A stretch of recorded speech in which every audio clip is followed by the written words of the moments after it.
ការអប់រំការសិក្សារៀនសូត្រពិតជាមាន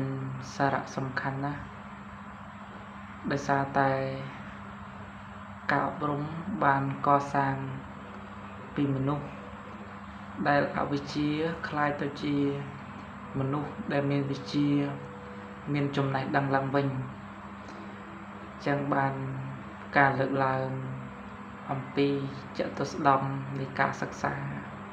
រៀនសូត្រគឺពិតជាមិនខុសទេតែថាទី1ហ្នឹងគឺរៀនដើម្បីមានចំណេះដឹងចឹងរៀនដើម្បីមានចំណេះដឹងនេះបានន័យថាចំណេះដឹងទាំងអស់នៅក្នុងពិភពលោកគឺមានច្រើនណាស់ចឹងចំណេះដឹងដែលយើងទទួលបានណាហើយយើងខិតខំរៀនមិនគណិតរូបគីមីជីវៈផែនដីបរិស្ថានវិទ្យាគេហវិទ្យាស្ថិតិវិទ្យាច្រើនហោហែណាស់ចឹងនៅពេលដែលយើងរៀនឲ្យមានចំណេះដឹងទាំងប្រវត្តិសាស្ត្រទាំងសង្គមទាំងកិច្ចការផ្សេងយើងរៀនចឹងយើងមានចំណេះដឹងហើយទី2នោះគឺរៀនដើម្បីចំណេះធ្វើឬក៏រៀនឲ្យមានចំណេះធ្វើចឹងមិនត្រឹមតែមានចំណេះដឹងទេត្រូវចេះធ្វើចេះជំនាញកាលណាយើងមានជំនាញពិតប្រាកដគឺយើងអាចប្រកបមុខរបរចិញ្ចឹមជីវិតបានយើងមានភាពស្ទាត់ជំនាញនៅក្នុងការងាររបរចិញ្ចឹមជីវិតក្តីឬក៏ការងារដើម្បីចំណូលចិញ្ចឹមជីវិតមិនត្រឹមតែប៉ុណ្ណោះទី3គឺរៀនដើម្បីក្លាយជាមនុស្សមានសីលធម៌ល្អមានភាពជាមនុស្សល្អបើមានចំណេះដឹង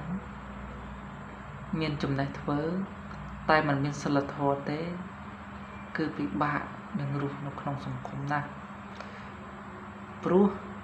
มันមានអ្នកណាចូលចិត្តមនុស្សដែលมันមានសីលធម៌ទេចឹងណាចឹងគឺអប់រំឲ្យខ្លាយជាមនុស្សមានសីលធម៌ល្អចេះដឹងព្រះសង្ឃចេះដឹងពិធីចារចាស់ទុំពុកម្ដាយមានសុជីវធម៌សិលធម៌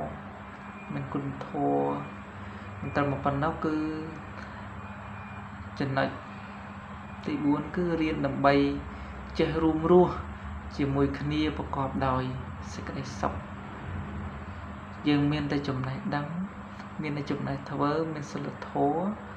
ក៏ប៉ុន្តែយើងអត់ចេះរស់នៅក្នុងសង្គមអត់ចេះសាមគ្គី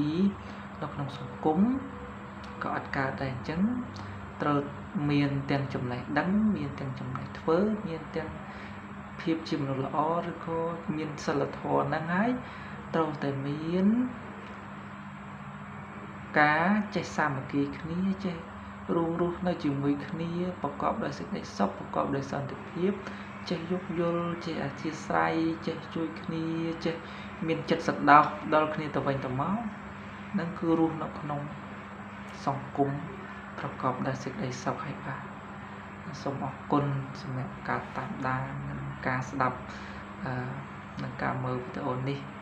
សូមជូនពរពុកម៉ែបងប្អូនទាំងអស់ប្រកបដោយសេចក្តីសុខសេចក្តីចម្រើនកុំបីខានឡើយណាសូមគោរពលា